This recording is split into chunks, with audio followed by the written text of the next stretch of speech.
जय हिंद प्यारे साथियों। तो चलिए इस मॉडल पेपर यानी चौथा मॉडल पेपर है आपके बीए फर्स्ट सेमेस्टर एजुकेशन शिक्षा शास्त्र का जब पेपर होगा तब इन सभी वीडियो को देखकर जाइएगा, सभी इम्पोर्टेंट क्वेश्चन को तैयार कर लीजिएगा। यह मॉडल पेपर चौथा है, इसके पहले हमने 3 वीडियो प्रोवाइड कराया था। ठीक है, चलिए क्वेश्चन को शुरू करते हैं। सभी क्वेश्चन को ध्यान से सुनिए, आपसे मेरी रिक्वेस्ट है आप लॉन्ग क्वेश्चन ज़्यादा तैयार करिए।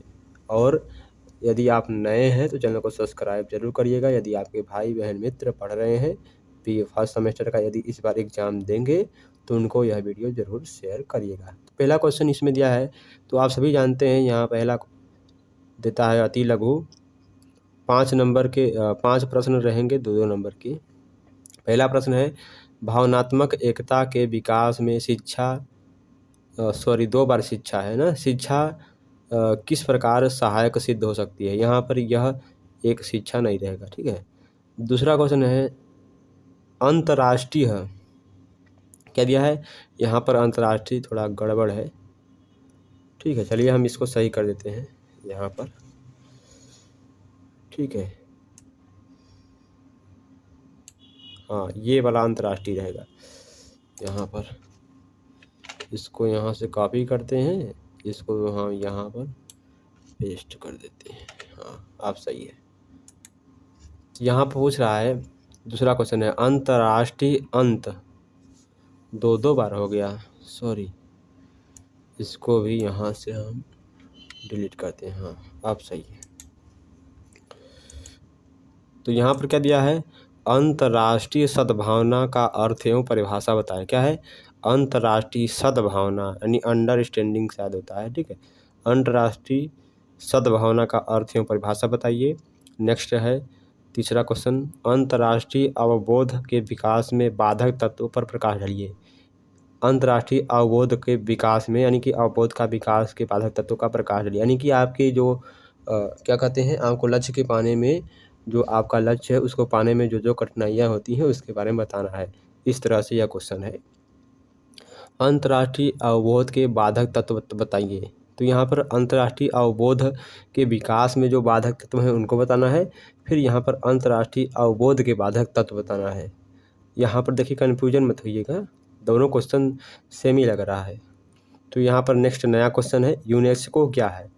यूनेस्को क्या है, यूनेस्को एक शायद शहर या सिटी का नाम है, तो इसके बारे में व्याख्या जरूर करिएगा। ये सभी एक लाइन के क्वेश्चन है, यूनेस्को क्या है इसके बारे में बताना है।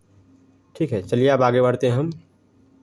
आगे हमारा क्वेश्चन है शॉर्ट आंसर टाइप क्वेश्चन यानी लघु उत्तरीय प्रश्न। 5 प्रश्न 5 नंबर के। पहला प्रश्न है, तो यहाँ पर हमें 5 प्रश्न करने हैं। 8 प्रश्न हैं यहाँ पर देख सकते हैं, इसमें से 5 प्रश्न करने हैं। जो अति वाला है इसमें 5 प्रश्न करना अनिवार्य है। तो यहाँ पहला क्वेश्चन है, अंतर्राष्ट्रीय सहयोग एवं व्यापक भाईचारा की भावना को उत्पन्न करने की भूमिका का वर्णन कीजिए। अंतर्राष्ट्रीय सहयोग एवं व्यापक भाईचारा की भावना को उत्पन्न करने की भूमिका का वर्णन कीजिए।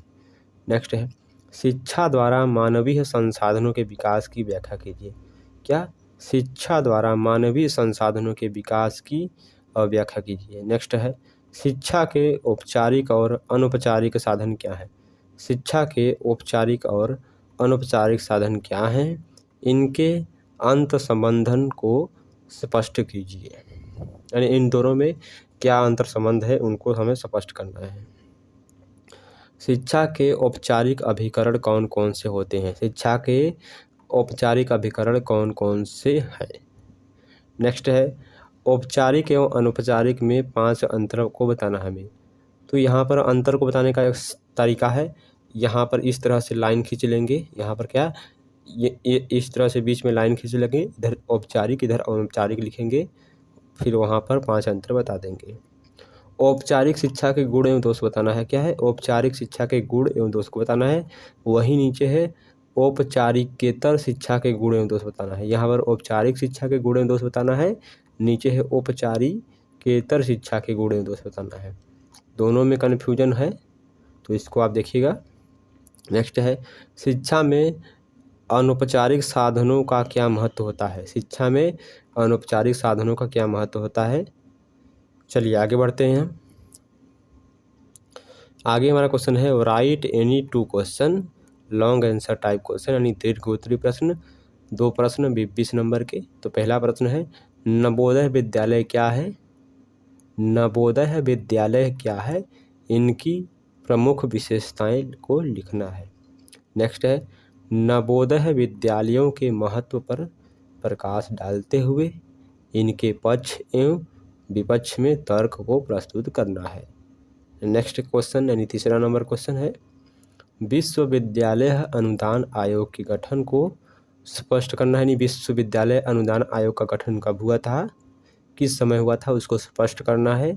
नेक्स्ट है अनुसंधान और उच्च शिक्षा के क्षेत्र में इसके योगदान की समीक्षा कीजिए। अनुसंधान के क्षेत्र में और उच्च शिक्षा के क्षेत्र में विश्वविद्यालय अनुदान आयोग का समीक्षा करना है। चौथा क्वेश्चन है विश्वविद्यालय अनुदान आयोग के मुख्य कार्य को बताना है। क्या है? विश्वविद्यालय अनुदान आयोग के मुख्य कार्य को बताना है। तो ये थे आपके मॉडल पेपर 4 का प्रीव्यू था। इस तरह से आप क्वेश्चन को तैयार कर लेते हैं। सभी आपके सिलेबस से है, कोई इधर उधर नहीं गया है। तो ज़्यादातर आप बुक पढ़ने की कोशिश करिए और इन सभी इम्पोर्टेंट क्वेश्चन को तैयार करने की कोशिश करिए। यहाँ पर आपको हमारे चैनल का लोगो दिख रहा है AMANGKAINS।